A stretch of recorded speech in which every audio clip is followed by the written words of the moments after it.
Cody was a wonderful husband, father, son, friend. He loved to hunt, he was energetic, loved to play golf, always was up for a good time with his family and friends. My dad was, he was incredible. He was very caring, he was passionate. He always put us first. He was our best friend. He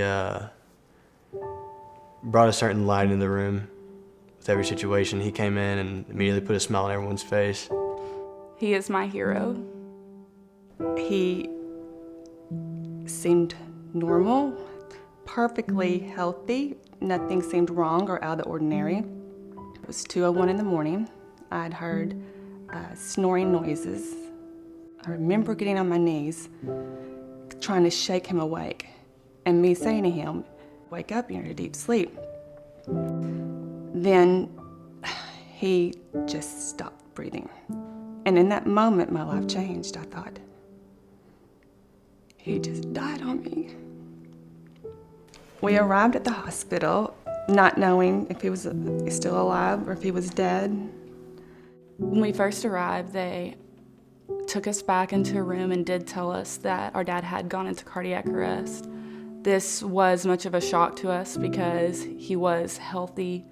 Our dad was untouchable. We did not think ever in a million years that this would happen to our dad. You know, there's a 46-year-old guy who ate salads for lunch. You know, he went on runs 2 or 3 days a week, and it's cardiac arrest, and everybody's confused. There's a big question mark as to why that would happen.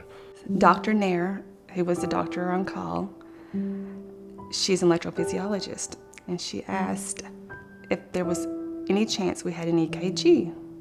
And Carson said, there is one. He had a physical, and it's at home. She opened the file, and instantly she said, this is an abnormal EKG. She flipped to another page and she said, not normal. Not normal. She looked up and she said, this is Brugada syndrome. And of course we were like, what is that?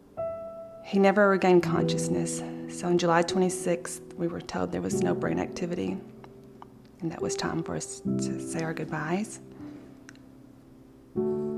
He passed away on August the 1st. Dr. Nair had to let me know that this was something that was genetic and that we need to get all 3 of my kids tested immediately. How do you tell them that one of them have it? How do you break that to them? And as a mom, you don't want them to go through anymore.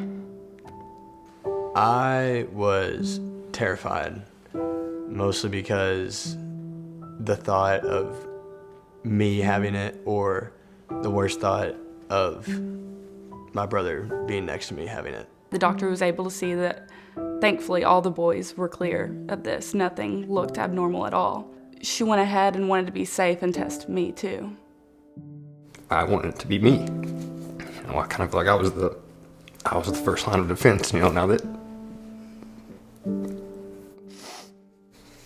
dad was gone. They put her in a controlled environment, administered medicine that would bring on Brugada.